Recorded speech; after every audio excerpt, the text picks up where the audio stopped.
Ethical Perspectives on the News is produced by the Interreligious Council of Lynn County, which is solely responsible for its content. The views and opinions expressed on this program do not necessarily reflect those of the staff and management of KCRG TV9. Good morning, and welcome to Ethical Perspectives on the News.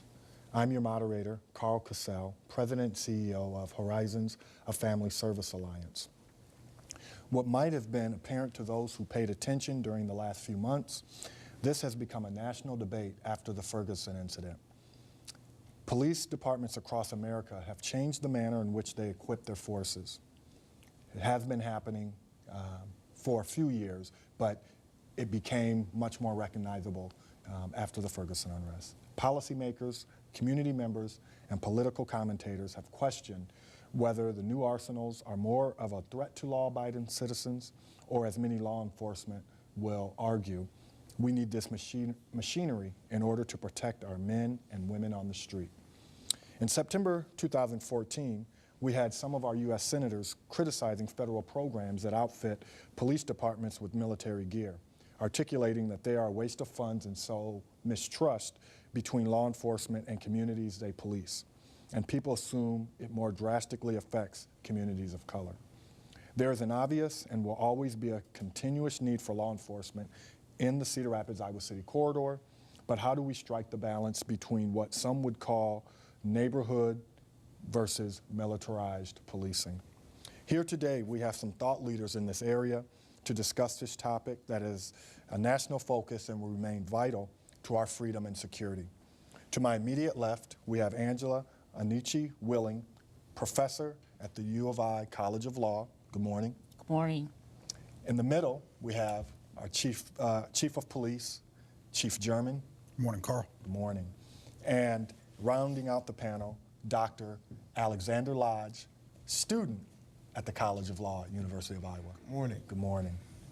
Today, we've arranged our discussion around the aspect of 1, what has changed, 2, the cause, and 3, what is the effect? I will begin with this question that has probably shaped the current state of policing in America and what most people identify with, the reason things have kind of changed in most first major cities and now even some smaller communities or mid-sized cities, as we would see. Has modern policing changed due to the 9/11 terrorist attacks? Does anyone have perspective on that? And we'll start with you, Chief Jerman. Well, sure. The 9/11 attacks brought terrorism to the homeland, and law enforcement needed to be more aware and continues to be more aware to the terrorist threat. Just earlier this week, there were new threats from ISIS regarding our shopping malls and other targets within the United States. So I can say with 100% certainty, since 9/11, terrorism is one of the top priorities of law enforcement. And let me just follow up on that a little bit, because I know you come with a background from the Montgomery County, Maryland area, place that I'm very familiar with.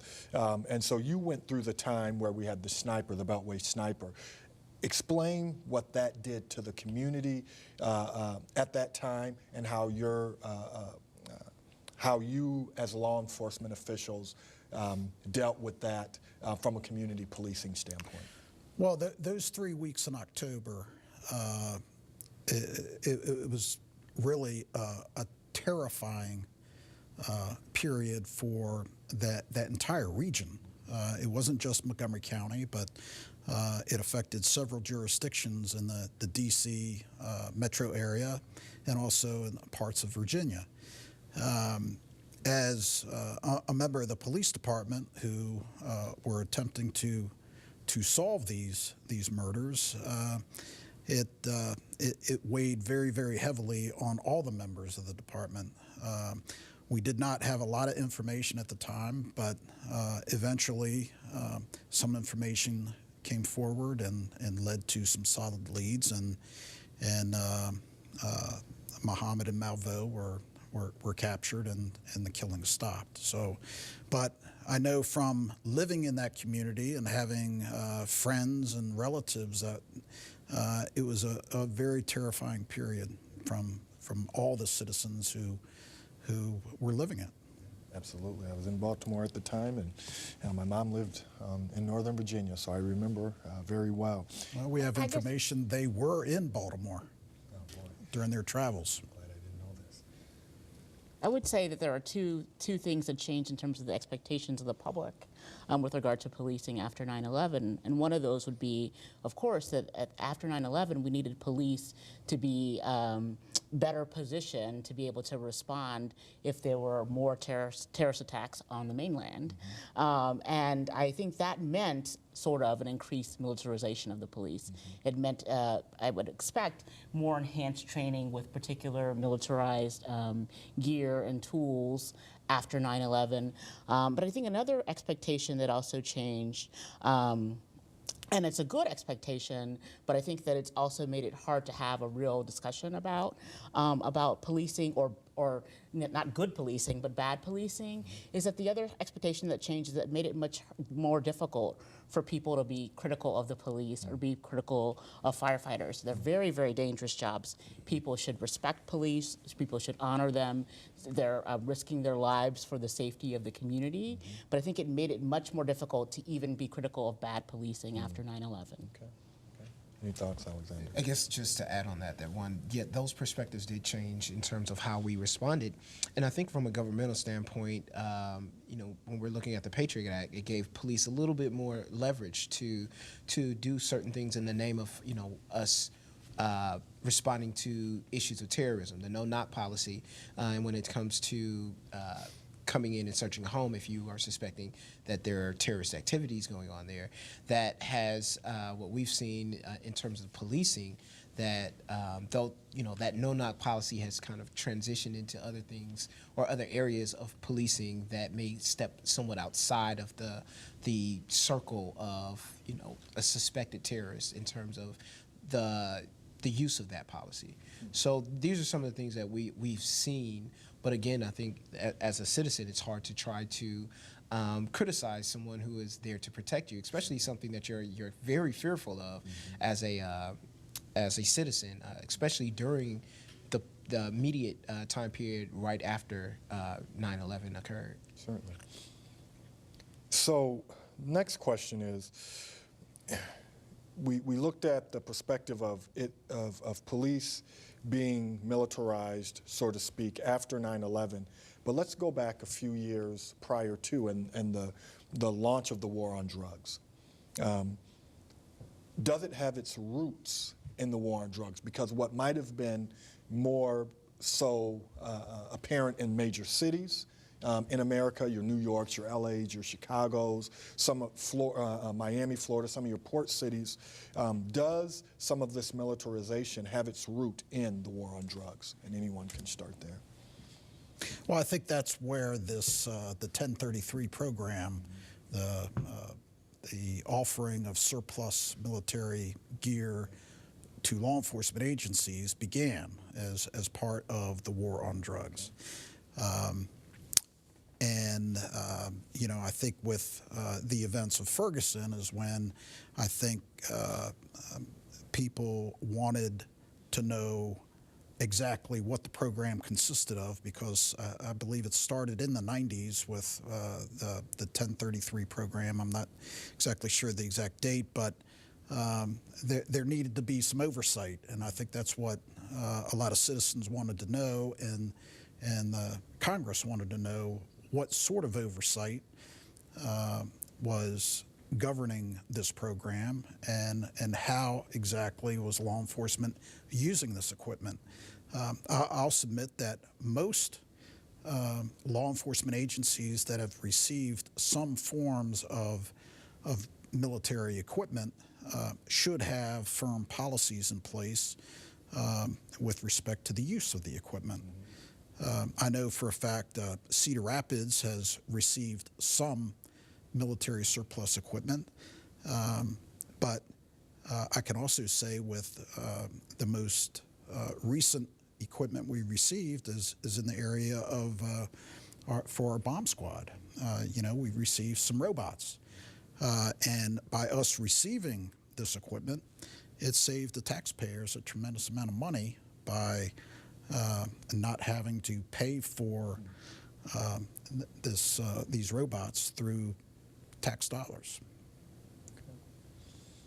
Anyone else want to comment on that question specifically? Thank you for your answer, Chief Jerman. But any thoughts or perspective on the 1033 program or the war on drugs specifically? No, I mean, I have thoughts on the war on drugs, but in terms of the roots of the militarization, I think that I have no basis for contesting anything that the chief said. I think that one of the my thoughts that I have about the war on drugs is understanding that there's certainly a need for increased militarization with respect to very dangerous criminals, but for the vast majority of people who have engaged in drug crimes, is that level of militarization necessary in order to fight the war on drugs? And would be just one of the questions I think that's an important one to think about. Mm-hmm. And in particular, when we think about in a state like Iowa where we have huge disparities, where, for example, you have the same level of drug use between African Americans and whites in Iowa, but African Americans, for example, were 8 times more likely to be arrested for marijuana use. You have the same level of marijuana use, but particular communities are suffering the burden of the war on drugs more than other communities. And the 1033 program, I don't believe is like the very first program like that the government kind of advocates giving local police forces military equipment. I think maybe back in the 60s there was the urban uprisings is what it was kind of called back in the 60s, and the President Lyndon Johnson was kind of signing acts in order to allow police forces to get military equipment. And I think the war on drugs just fell in line in terms of policing urban areas, and it goes straight to what Angela was mentioning about the disproportionate amount of policing that goes on in minority communities, and where the war on drugs is happening, even though drug use is occurring in somewhat equally in different in neighborhoods, particularly in the state of Iowa, where we're looking at the drug use is equal among blacks and whites in the state, but that the amount of policing kind of under the name of a war on drugs, you still see this disparity there. And I guess that's where the conflict arises in terms of the militarization of police, is where is this equipment actually being used in the policing realm? And those are kind of the questions that I think most citizens really should be concerned about. Okay. I'm going to switch gears just a little bit, because you two are on college campuses every day. Yes. And so as we think about some of the school shootings or campus shootings that we have, do we see, or will we see, similar tactics used by campus police or law enforcement that are patrolling predominantly college towns? Have you seen some of that in Iowa City at all? And what are some of the thoughts or maybe the concerns from a university's perspective for those who are on the campus, but also for the larger community, because there's still a community outside of college life? Yeah, so we have not seen the militarization of police on the University of Iowa campus or on the Grinnell College campus. I live in Grinnell, Iowa as well. And, I think this is somewhat related to the last point that we were talking about when we were talking about the disparities. And I think that what happens in our society is that certain communities get policed more than others, in part because they're viewed as more dangerous, or there are links between criminality and certain racial groups that are stronger, that are made stronger danger in terms of the narrative and the tropes that are stated in our country. And so, you know, one person has joked, or one scholar has joked, that if you really wanted to have a war on drugs, you would make sure that you police college campuses more effectively than any other place, right? Because there's a lot of drug activity happening on many college campuses, but there's a reason why we don't do that. And those reasons are linked to race and class, and there's a reason why we police certain neighborhoods more than others, and those are linked to race and class. And to relate this to your point about school shootings, you know, I think that also is something that's part of this conversation. The school shootings, at least the ones that have gotten the most attention, have involved people who would not be members of groups that have been linked to that kind of danger and criminality. And so when we even see this in the way that people talk differently about people who've been involved in shootings. So the people who are involved in the school shootings, and I agree, there are people who are mentally ill, and there's always a discussion about mental illness. But when you have other people who may belong to different racial groups who are involved in certain shootings, you have a different narrative that kind of emerges, and one that may be more focused on criminality or other negative qualities.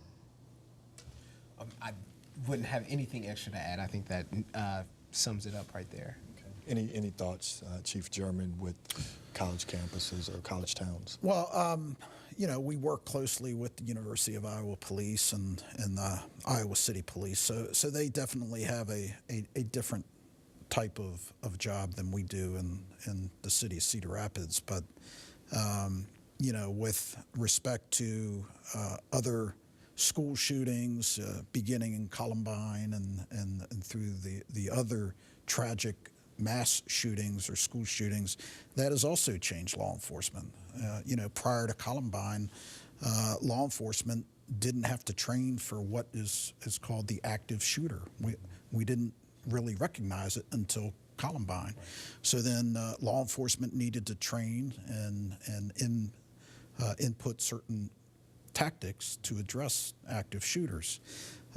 You know, Virginia Tech, again, a tragic campus shooting again, but law enforcement had to, you know, change the way they operate on a college campus, and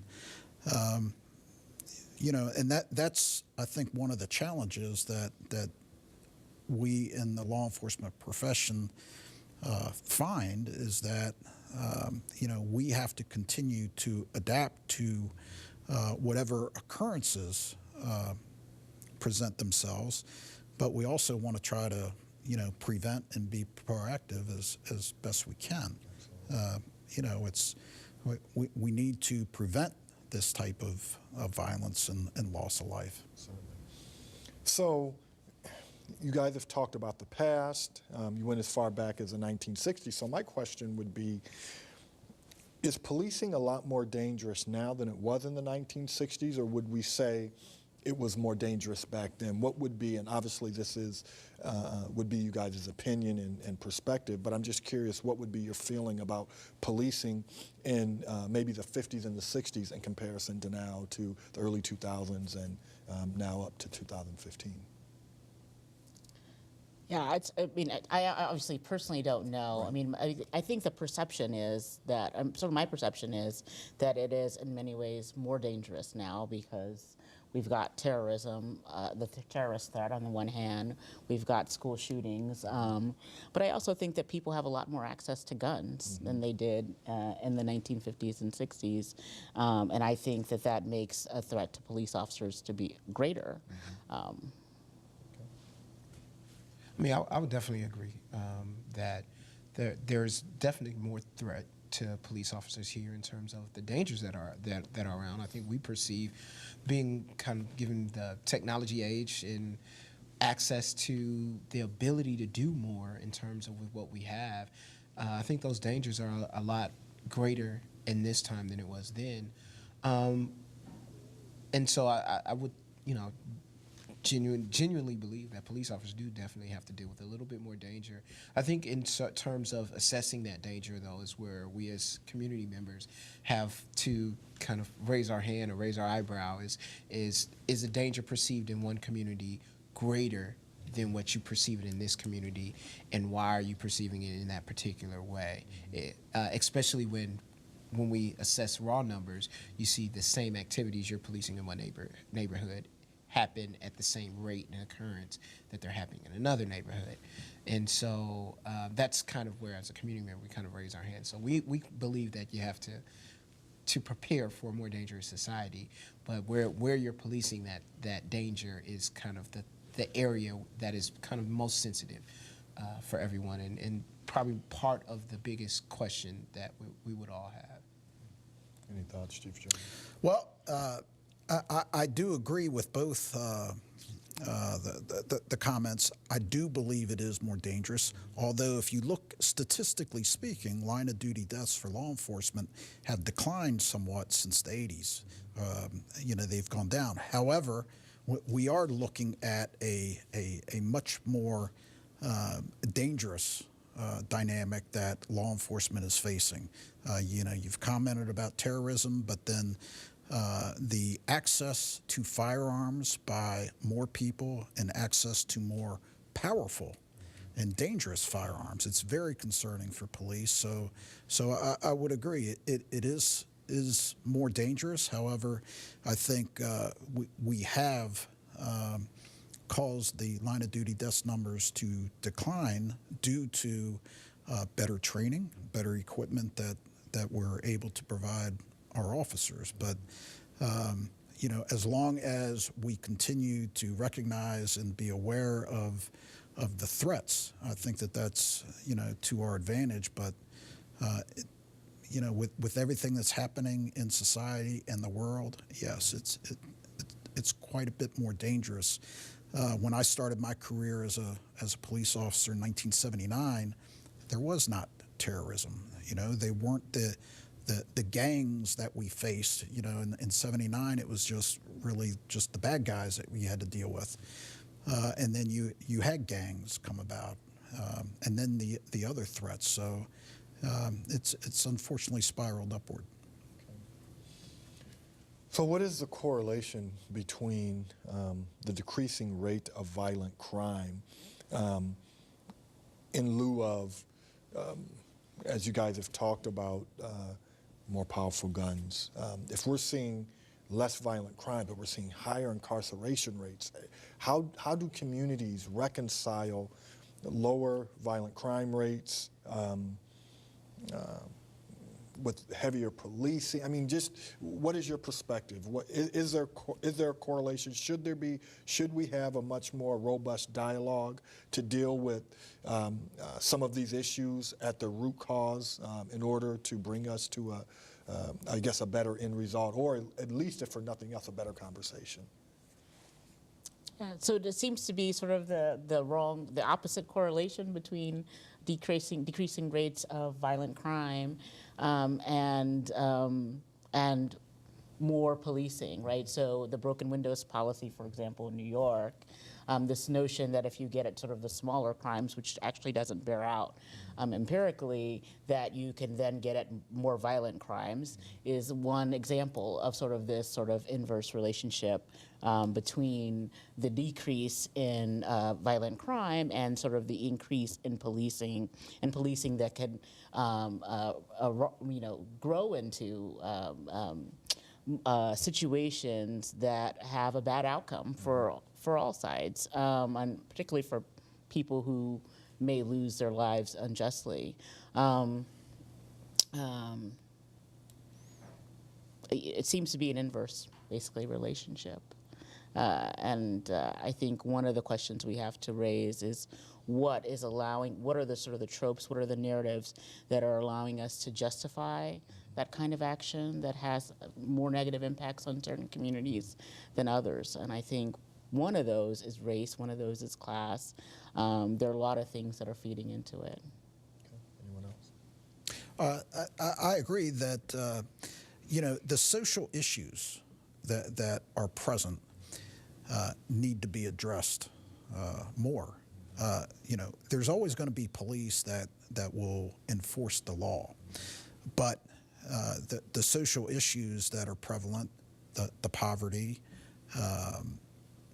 which is continues to be a problem. The lack of jobs.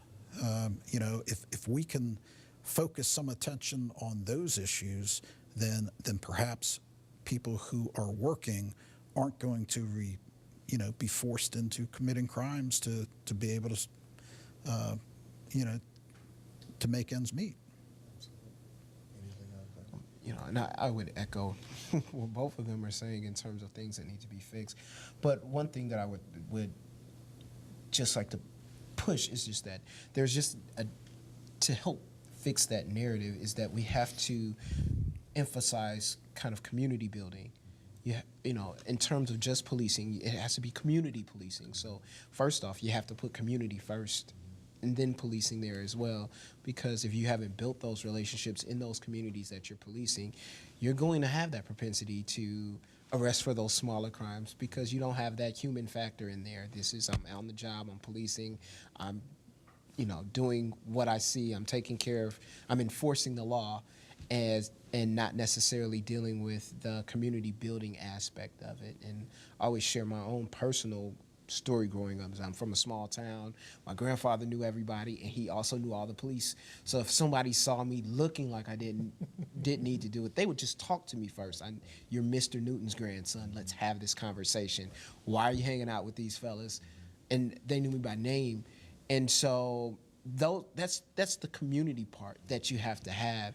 And so I could easily, had I been somewhere else or in a different community or a different situation, I could have easily been grouped into a group and, just kind of put in the place, be a placeholder for some number of groups of guys being taken in.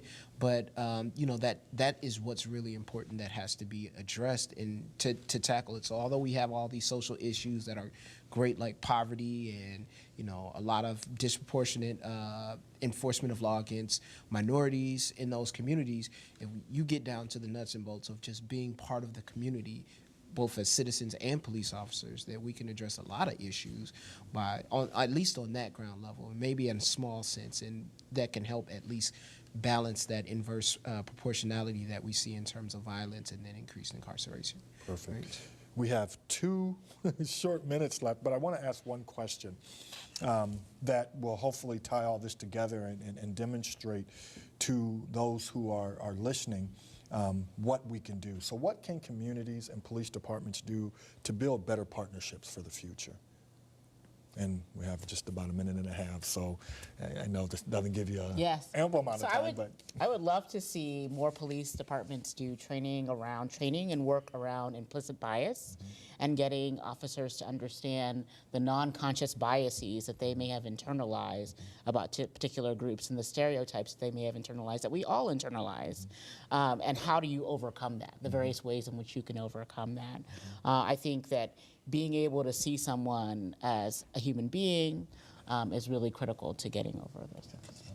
I would echo just that. Be part of the community. Don't just police the community. Be part of the community. If there is a cookout going on, go to the cookout. Hang out with everybody in that front yard. You should know everybody on the streets that you police. It's important.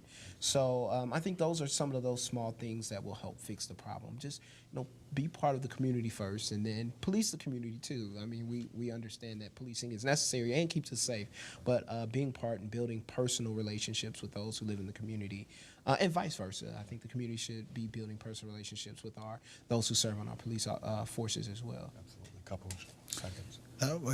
We practice that heavily here in Cedar Rapids. Outreach is extremely important, and building and maintaining trust and relationships is one of our goals every day. Wonderful. Thank you. Well, we're out of time, but I am grateful for the willingness of each of our guests to join us this morning and sharing their perspective with us.